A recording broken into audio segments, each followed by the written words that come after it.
What is up guys, LordSenno here, and in today's video we're going to be talking about the state of Deepwoken. I'm going to be voicing my own criticisms about the game, and some common criticisms that the community has, and just give my opinion on them. Because while I am still a huge fan of the game, there are some criticisms that I do have, some general problems that the game has, some that I know how to fix, and some that I just don't see how they're going to address. So I'm just going to be addressing the biggest issues in my opinion that the game has, and why I'm not fully able to enjoy the game as much as I did before. We are getting very close to 20,000 subscribers, so if you would like to help me, then please hit the subscribe button. It would really help me out a ton. Alright, without further delay, let's get into the video. So the main issue that I feel the game has at this current moment is the lack of content towards the end game. Currently, the way the game goes is pretty much every good player will go to a trial of 1, and they'll progress either through arena or just by spamming Primadon or Ferryman till level 60. I am the type of player to enjoy playing 200 arena matches, even though I get the occasional runner like once every 5-6 matches. It's still a general enjoyable experience because I do love the combats. But here's the problem, the main reason why I enjoy arena is not only because of the combat, it's because of actually being able to level up during the intermission and being able to unlock more cards and more talents, which keep my build progressing. Each level up is exciting. It may not be as exciting as it once was, now that I know pretty much every single card that I can get, but it's very exciting, and it's an incentive that I can use to motivate myself to keep on playing. Now the big problem comes when you hit around level 50, and you start to have to do like 10 matches or play for a few hours to get one card, and then as you get to level 60, obviously you can't get any more cards. Once you reach a high level, a huge motivation factor in the game is just completely removed. One of the main reasons for you to play the game is no longer there anymore, and it just feels hard to continue knowing that you can't get any more cards. Now, how do you actually go about solving something like this? Am I saying that progression should be faster? Am I saying that we should get a higher level cap? No, I don't think either of those things should be the case. I think there should be another incentive system which runs parallel to cards that allows the player to feel stronger as the game progresses without really punishing them for getting to the end game. This system sort of exists through the armor system. You get better wearable armor by looting chests, and the quality of armor increases, or at least is meant to, with higher level chests. The problem is, all the good armor in the game does not come from these chests. I've been playing Deepwoken for nearly every single day the game has been out, and I can tell you that I have not found a single piece of armor above 30 HP. I don't know how many hundreds of Primadons I've killed, but I've never found these armor pieces which have 40 HP, which apparently half the Deepwoken trading server has. I'm not even kidding, if you go into the ranked arena, especially 3v3s, you'll see hordes of people with 600 HP, and really this should not even exist. Like, the only way it's possible is if they have 40 to 50 HP on every single armor piece. And the way that so many people are getting this is obviously because these armor pieces are being illegally produced. Like, the fact that you can go and trade a weapon enchant for an armor piece with 40 HP is absolutely ridiculous, because an armor piece with 40 HP is so ridiculously uncommon, it would probably take you around 10 weapon enchants worth of luck in order to get that same armor piece. Yet somehow people have every single one of their armor pieces with 40 to 50 HP, and they have a huge competitive advantage. No, I'm not suggesting that every single player is illegally producing their armor, but what is probably happening is some of these dupers are probably going around and they are taking these high HP armor and they're duping them and then trading them for weapon enchants, thus increasing the circulation of these items and making them really common in the public, when they should really be given to every 1 in 10,000 players. Now, the problem here isn't really that people have high HP, I don't really care too much about that, but the major issue I have with this whole ordeal is the fact that it makes finding armor completely useless. I mean, why would you want to spend so much time grinding for a 25 HP scarf when you can just trade some crappy gems for one which has 35 HP? The fact that armor is so worthless means that finding it through natural means and the way that the game intended to incentivize you for playing is completely irrelevant. You're no longer rewarded for opening chests, it's more tedious. Part of me wishes that they removed the ability to trade armor completely, but that would also be kind of bad for the game because trading is keeping it alive in some sense. The most obvious fix to this is just to solve the duping issues, however that is possible. It's probably a lot easier said than done, and I'm sure they've tried already.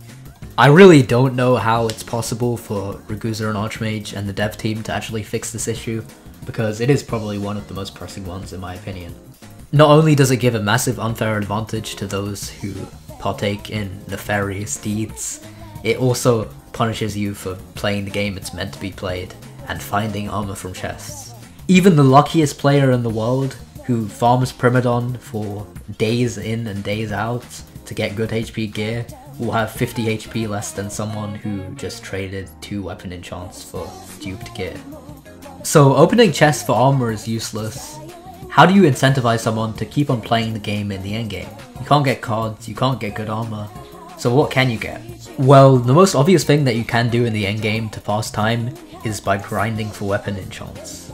Weapon enchants are a somewhat decently thought out system, but it just kinda sucks that the only form of endgame progression that there is relies so much on RNG.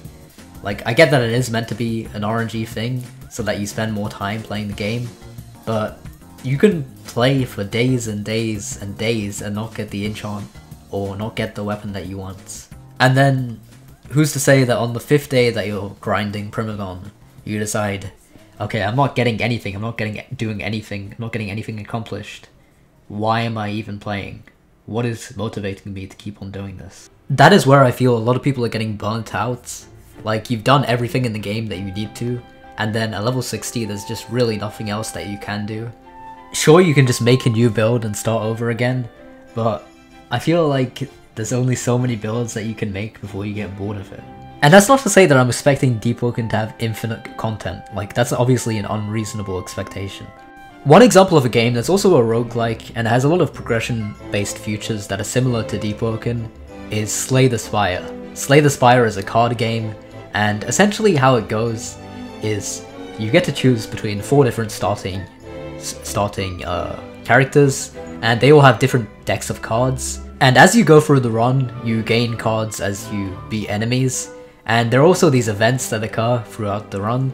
For example, you can move into a mystery room, and then let's say the game will give you an option. Let's say you meet a beggar, right? You can give him 50 gold, and he'll give you the option to remove a cursed card from your deck.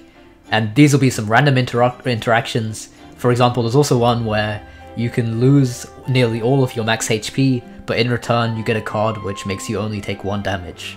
These interactions are really cool, and they make each run unique, and whenever I play as Slay the Spire, it's a completely different experience. I feel like Deepwoken could definitely learn from this game, and try to find something that makes it unique so that each player has a different experience throughout each run. Currently the game feels very linear. You go to Trial of 1, you do Arena to level 60, and since you're basically choosing your stats, you can essentially influence the cards that you get, and basically every single build is the same at the end game. If you know what build you want beforehand, you can essentially make it on the way. Now, while this is somewhat of a good thing, it gives players a lot of control over their build, it removes the element of randomness and intrigue that makes Slay the Spire so interesting. Each time I play the game, I don't know what cards and artifacts I'm gonna get. It's completely random, and in a sense, that sort of influences the way that you choose your build. If I get a card, for example, that scales with the amount of strength I have, then the next time I go to a merchant, I may want to buy a card, which gives me the option to increase my strength for 1 turn. Now, the question is, how do you actually do something like this and achieve it in a Roblox game like Deepwoken? Well, I think the most obvious solution is just to add more generalist talents. Talents that can only work with specific builds, but talents that anyone can get, so that when you roll these in roll 2, or let's say you want to pick them up because they're one of the first cards that was offered to you, you opt to choose cards which can synergize with that one card, so that your build is completely different from the one that you wanted to initially make. Mantras in general need to be a lot more balanced, because there are some mantras that are obviously just the best ones, and there isn't really any reason to get anything else. And there are some really bad mantras, for example, like let's say Electrocarv, Ice Lasers, Tornado. All of these monsters are actually absolutely horrible. They should have a certain place in some builds so that you see a lot more variety in the game and you have a reason to pick them instead of going for the same thing over and over again. I know at least for me, I pretty much pick the same 4 Thundercall spells over and over again because they're so good compared to the other ones, and the other ones are absolutely horrible, so there isn't really any point to pick anything else. I feel like one incentive system that they could add for something like Arena, for example, is you get 1 point per Arena win, and after 100 wins or 100 points you can turn them into an NPC, and you can unlock something cool, like let's say a temporary custom name, or how about this, a key to a secret dungeon, and you can go and do the dungeon, and the chest at the end has a guaranteed chance for a weapon enchant. These are just some ideas that I'm coming up with from the top of my head, but the idea is that there should be more incentive systems along the way while playing Deepwoken, which should be rewarding at any level. Apart from that, I don't really know what they can do. I don't know what they can do to make builds more unique and to make runs more unique. That's something that they have to solve, and hopefully something that they can figure out during the Layer 2 updates. That's about everything that I want to talk about in this video. Thank you guys for watching. I hope to see you in the next one. Peace out.